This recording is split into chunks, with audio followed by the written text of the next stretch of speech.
Io spero che il Belluno emerga, che tutti la conoscano, perché sono tantissimi che non conoscono Belluno. L'attesa per le Olimpiadi Milano-Cortina 2026 suscita entusiasmo anche a Belluno, città e provincia che sperano di poter beneficiare del richiamo che solo un evento di portata mondiale può garantire anche dal punto di vista della mobilità. Sono tutti i lavori che sviluppano il territorio, queste robe qua, e quindi ci sta avanti col progresso, perché sennò siamo sempre indietro qua e si faranno anche l'autostrada magari. Anche un pezzo che ci si aspetta una viabilità decente per poter arrivare ad accedere a queste grandi manifestazioni.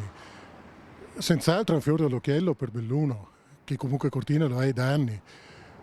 Ma la preoccupazione è proprio quella, il poterci arrivare, dunque il classico caos che c'è ogni fine settimana. Una bella occasione per la provincia di Belluno, anche se comunque mancano tante infrastrutture come città di capoluogo, mancherebbero tanti alberghi, se arriva tanta gente sicuramente non so se Cortina riesce a ospitare tutta questa gente. Insomma, una viabilità all'altezza e qualche albergo in più per rendere davvero ospitale la provincia intera che guarda a Cortina pronta a rivivere i fasti del 56. Finalmente Cortina fa qualcosa, speriamo che riacquisti il prestigio che aveva negli anni scorsi. Del 56 che non eravamo più abituati a avere tanta gente qui da noi, è una bella cosa, penso. Sicuramente una grande opportunità per il luogo, per il posto. Cortina è magnifica, è la perla delle Dolomiti, è stupendo insomma. Qualche perplessità sulla pista da bob, soprattutto sui costi esorbitanti per la realizzazione del nuovo sliding center